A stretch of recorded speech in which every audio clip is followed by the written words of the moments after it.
Hello and welcome to another fun-filled edition of Adam's Music Box, where today I want to celebrate the life and legacy of one of the great singers, hosts, all-around entertainers of all time, and especially one of the world's finest guitar players ever.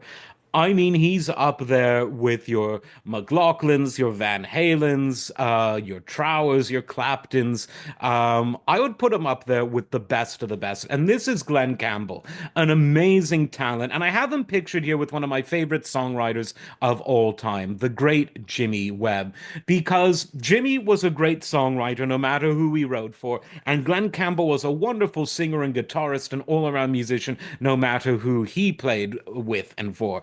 But when you put the two of them together, magic happened, and it took both of their careers, which were going to go to great places anyway, because both were so talented, but it really took them both to the next level.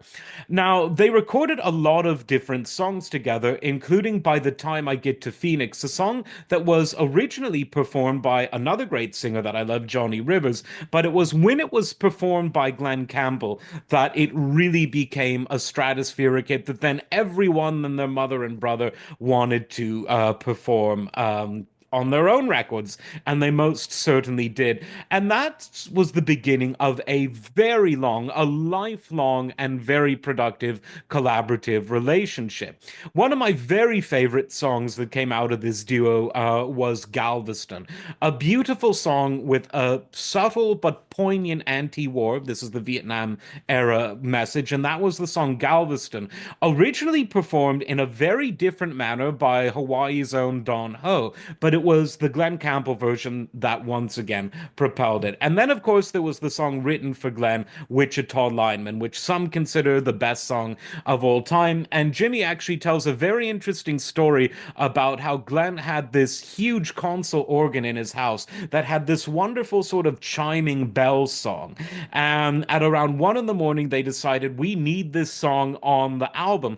And so rather than, call for a Nagra tape recorder and a few microphones and record it at his house, they did a much more difficult thing, and they brought the organ over to United Sound, or the old Putnam Studios, great place, later by Alan Sides, and they recorded that, and it made it onto the song.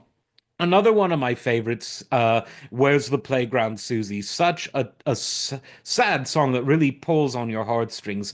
Again, what a combination. And for those of you who really want to see Glen Campbell shred on electric, which of course he can, check out a number of performances that Jimmy and Glenn did together of Jimmy Webb's great song originally recorded by Richard Harris, The Wonderful MacArthur Park. Glenn adds a wonderful electric guitar solo to the live versions that they've performed together.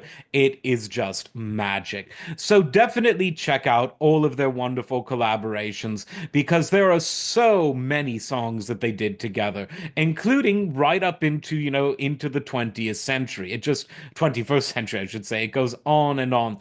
What a wonderful, wonderful combination they were. And of course, as I said, Jimmy did great songs for others, like The Fifth Dimension, and Thelma Houston. Glen Campbell had many other hits, Rhinestone Cowboy, but I honestly think when they were together, they were best.